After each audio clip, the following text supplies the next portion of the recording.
was dangerous from birth. Let the world treat him badly when he'd done nothing to deserve it. At least then we would have known. We could have helped him.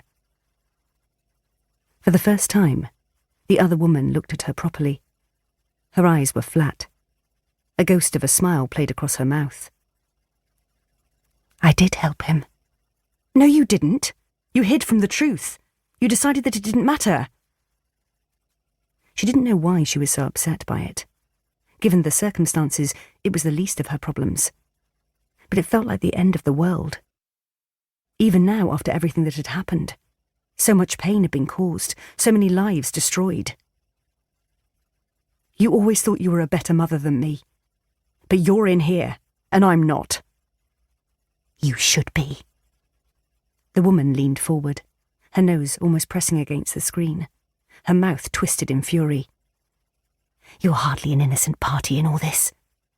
I would never have done what you did. Never.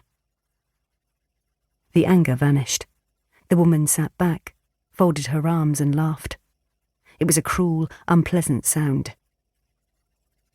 Keep telling yourself that, she said, but we both know the truth.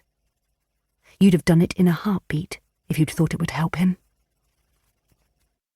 She couldn't stand it any longer. She got to her feet and hurried to the door, legs trembling. It was only as she reached it that she stopped, took a breath, turned. Commit murder, you mean? I don't think so. It wasn't until she was outside that she realized she was crying. Because she knew, deep down, that it was true. Chapter 1. Bea, 18 years ago. GSK has announced today that they have developed a new non-invasive test for the M gene, which requires only a cheek swab and gives a result in 48 hours. Current testing requires a blood sample and can take several weeks, with a second test often being needed due to inconclusive results. It is thought that the NHS will begin offering the swab test to parents of newborn boys by the end of the year. Like many things in her life, motherhood came as something of a shock to Bea Mitchell. She hadn't planned it, she wasn't prepared for it, and it was obvious from the start that she had no idea what she was doing. She was 23, unmarried, and hadn't even realised she was pregnant until she was almost 4 months gone and her jeans wouldn't fit anymore. And even then, she'd spent almost a week thinking it was the cream donut she couldn't seem to stop stuffing in her face. And now, 9 months gone, peeing every 5 minutes and barely able to dress herself, it seemed she still hadn't figured it out. You've come too early, the midwife said. We can't admit you until you're in established labour, and that could take hours. Go home.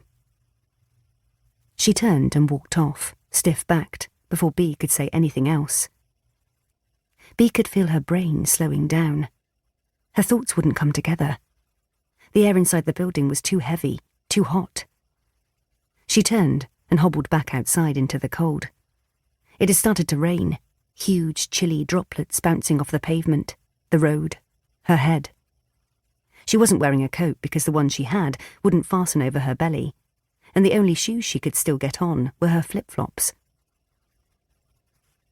Beside her, her boyfriend Alfie sparked up a cigarette with a trembling hand. He'd stopped smoking when she'd found out that she was pregnant. She hadn't even known that he had cigarettes on him. What should we do? He asked. Bea pressed her hand flat against the wall and leaned all her weight against it, digging her nails into the gritty stone as she breathed her way through a particularly sharp contraction. I don't know. We should probably go home, right? There's no point hanging around here when you're not actually in labour yet. You heard what that midwife said. We can always come back later. He looked even paler than usual, head buried inside the hood of his parka, 2 days' worth of stubble darkening his chin. The end of the cigarette glowed as he sucked on it. Right, Bea said.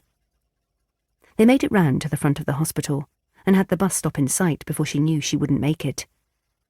It didn't matter that she wasn't in labour yet, that it might be hours before she was. She couldn't get on the bus, sit on the hard, cramped seat, leaning into the corners, bouncing over potholes. She just couldn't.